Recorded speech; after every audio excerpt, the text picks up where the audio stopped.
હેતુસ kitchen. આજે આપણે બનાવીશું કેરીનું શાક બનાવવાના છે। તો એ કેરીનું શાક ખાટું મીઠું બનાવવાના છે।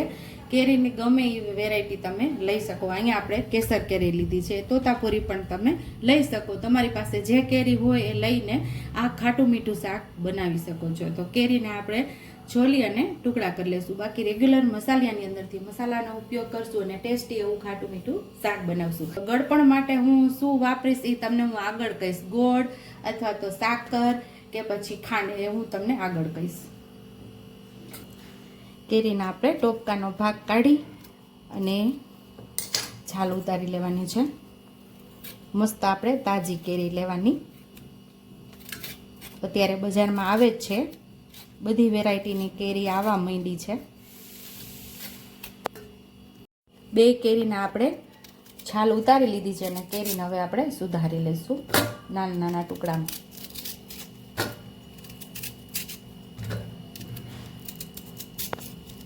આવા નાના નાના ટુકડામાં આપણે કેરીને સુધારી લેવાની છે।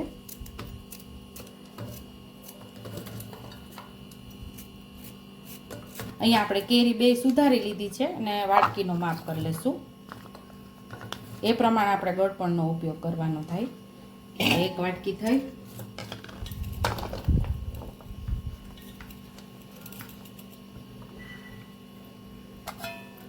અહીંયા આપણે બે વાટકી કેરી થઈ છે, સુધારીને બે વાટકી માપ થયો છે કેરીનો આપણે। તો ગળપણનો માપ આ જ વાટકીનો આપણે કરશું। તો એ જ વાટકીના માપે અહીંયા આપણે ગોળ લીધો છે। બે વાટકી કેરી હોય ને એની સામે એક વાટકી આપણે ગોળ લેવાનો છે। તો અહીંયા આપણે હવે કેરીનો વઘાર કરી લઈશું શાકનો। તો અહીંયા નાના 1.5 ચમચા જેટલું આપણે તેલ ઉમેરશું। તેલને આપણે સરસ ગરમ થવા દેવાનું છે। તેલ ગરમ થઈ ગયું છે તો 3 લવિંગ ઉમેરશું, 2 તજના ટુકડા ઉમેરી દેશું,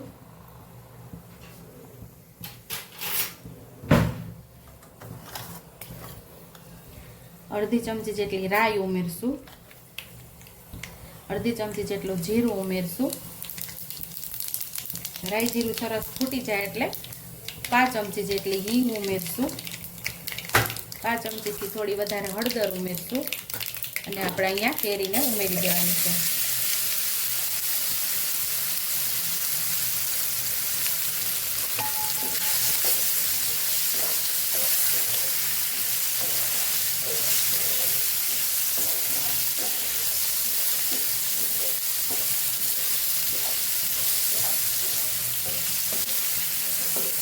સ્વાદ મુજબ આપણે મીઠું નાખી દઈશું આમાં।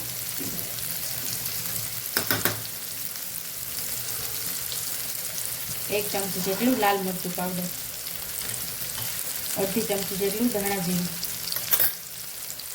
સરસ આપણે મિક્સ કરી દઈશું। હવે ઢાંકી દઈશું, 2 મિનિટ એને થવા દઈશું।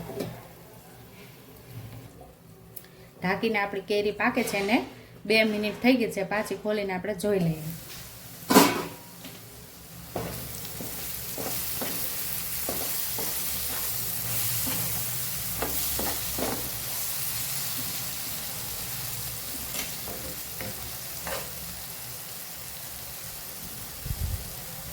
અહીંયા કેરી સરસ પાકી જવા જ આવી છે। અહીંયા હવે આપણે ગોળ ઉમેરી દેવાનું છે।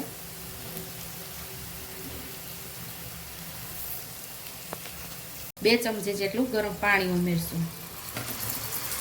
ગોળને સરસ આપણે મિક્સ કરી દેવાનું છે।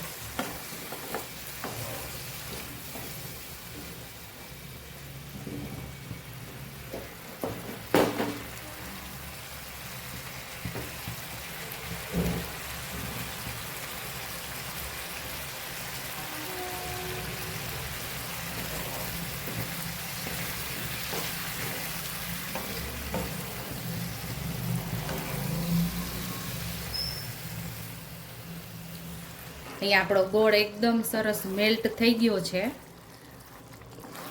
અને આપણે હવે હાથેથી જોઈ લેશું।